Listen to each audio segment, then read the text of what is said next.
Welcome back to The Explainer, everyone. I am absolutely pumped to share this one with you today because it's this perfect, crazy blend of a timeless business lesson and a totally fascinating and honestly slightly spooky story. We're diving into the tale of the honest Dhabewala. So meet Kishore. He's this young, super ambitious guy fresh out of hotel management school. He spends 5 grueling years studying and grinding in the city, all to pull off his ultimate dream, opening up his very own roadside food stall or dhaba right in his home village. He builds the whole thing, and it's gorgeous. It's impeccably clean, meticulously organized, literally the polar opposite of the dingy stalls around it.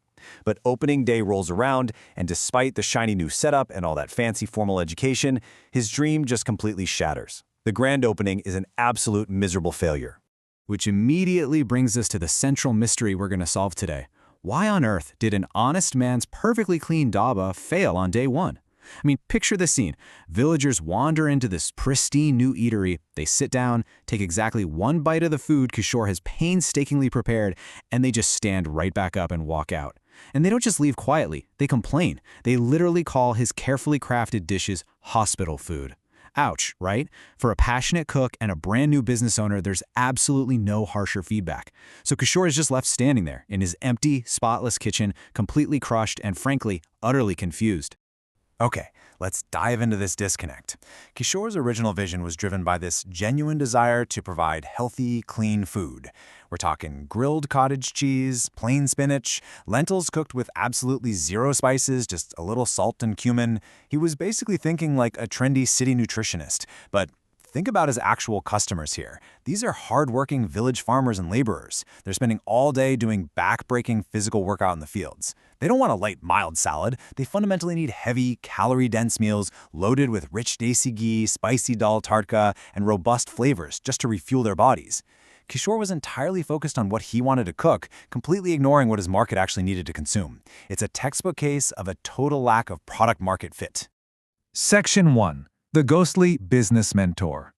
So just as Kishore is hitting absolute rock bottom, seriously contemplating throwing in the towel and just going back to his city job, our story takes a wild, supernatural turn. He's cleaning up his empty kitchen. A pot suddenly crashes to the floor and boom, a ghost appears. Meet Raju.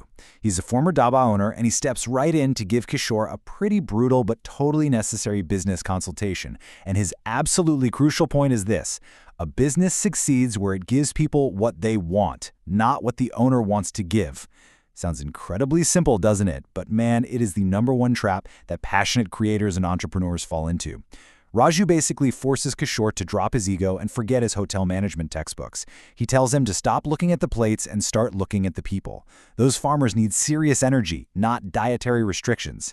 And honestly, this single piece of advice changes the entire game. Armed with this new wisdom and, a supernatural business consultant, Kishore executes a brilliant and incredibly rapid pivot. First things first, he completely overhauls the menu. Out goes that bland hospital food, and in comes the pure, rich desi ghee. He starts whipping up these incredibly flavorful batches of palak paneer and deeply satisfying spicy dal tadka. But just changing the product wasn't going to cut it. Raju also coaches Kishore on his marketing. See, Kishore was a naturally shy guy, kind of just passively waiting for people to wander in. Raju literally pushes him out the door. He forces him to stand out on the road, get over his hesitation, and actively, warmly invite passersby inside his newly revamped dhaba. And wow, does this brilliantly illustrate the sheer power of actually listening to your market. Just look at that massive jump in customer volume. He went from a near zero turnout on launch day to an absolute full house post-pivot. The laborers try his new, rich, flavorful food, and they're completely blown away. They praise the quality, they absolutely love the generous use of ghee, and most importantly, they promise to return the very next day and bring their entire families. Kishore has finally nailed product-market fit. But there's a catch. Rapid success in a small village tends to attract a very, very dangerous kind of attention. Section 2. The Sabotage Playbook. Right across the way is Ambar. He's this corrupt, established monopoly owner who instantly realizes Kishore is a severe threat to his business. And Ambar does not play fair. He relies on a highly unethical sabotage playbook to just eliminate any competition.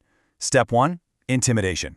He visits Kishore right away, dropping these thinly veiled threats about how quickly new flowers wilt in the wind. Super creepy. But when that doesn't stop Kishore's newfound success, Ambar escalates to step 2. physical sabotage. He actually sends his son, Pintu, to break into Kishore's kitchen in the dead of night to adulterate and poison the food ingredients.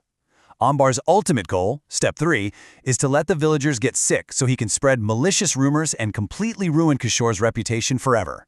But thankfully, Pintu's little break-in is spectacularly foiled. Why? Because Raju the ghost is standing guard in the kitchen, absolutely terrifying Pintu and sending him running off into the night.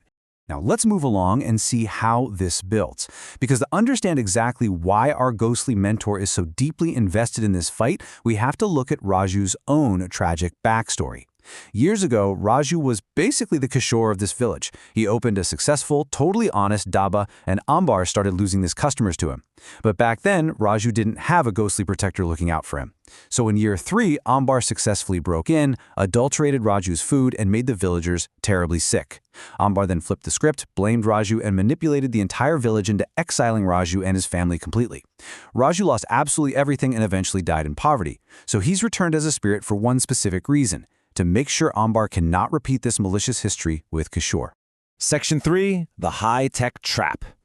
Once Kishore learns the full, dark truth about what happened to Raju, he refuses to just sit back and stay on the defensive. He marches straight into Ambar's territory to confront him directly. And this sets the stage for an incredible climax, perfectly blending traditional old-school village sabotage with modern tactics. During their confrontation, Ambar is just bursting with arrogance. He doesn't even try to deny his crimes. He looks Kishore dead in the eye and proudly confesses, saying, "Yes, I and my son did all this. But who will believe you? When the time comes, everyone will know."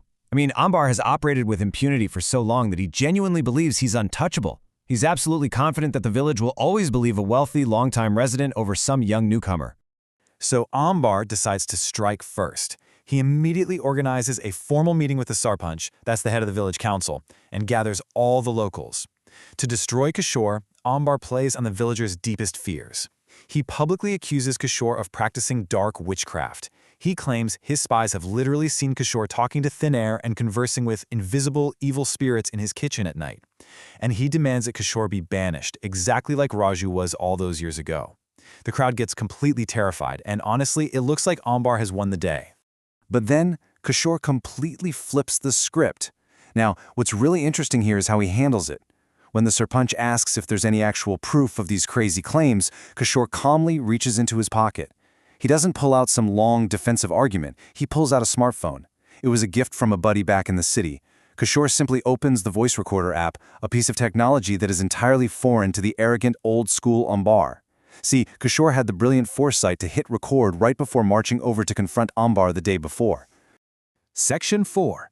Justice for the honest. In front of the entire, dead silent village council, Kishore hits play. And Ambar's own arrogant voice booms from that little speaker, clearly confessing to the break-in, the attempted poisoning, and even admitting exactly how he framed the innocent Raju all those years ago. In the blink of an eye, Ambar's decades of carefully constructed lies and fake credibility are just entirely destroyed by his own recorded words. And the justice doesn't stop at the village borders either. This massive revelation sparks immediate real-world legal consequences. Armed with the irrefutable truth, government officials from the Food and Health Department swiftly descend on Ambar's property. They raid his dirty dhaba, document the horrific hygiene and severe safety violations, and permanently seal his doors. Ambar's corrupt monopoly is finally dismantled for good. Meanwhile, back at Kishore's thriving, incredibly clean dhaba, Raju the ghost shares these deeply emotional final words. "I wandered for justice, and years after my departure, I got it just because of you." By maintaining his ethical standards, adapting to serve what his customers actually needed, and bravely standing up to entrenched corruption, Kishore didn't just build a highly successful business for himself. He literally brought peace to his wronged mentor. It just goes to show that honesty, when it's coupled with smart, decisive action, ultimately prevails. So, what does this all mean for us? This brings us to the absolute core lesson of this incredible story, and it's one that extends way beyond running a roadside food stall. Think about the projects you're building right now, the art you're creating, or the business you're running. I want to leave you with this powerful, provocative question. Are you serving what people genuinely need, or are you just stubbornly making what you want to make? Kishore's journey is a fantastic reminder that true success requires the humility to actually listen to your audience and the courage to adapt. Thank you so much for joining me on this explainer today. Keep learning, keep adapting, and I'll see you next time.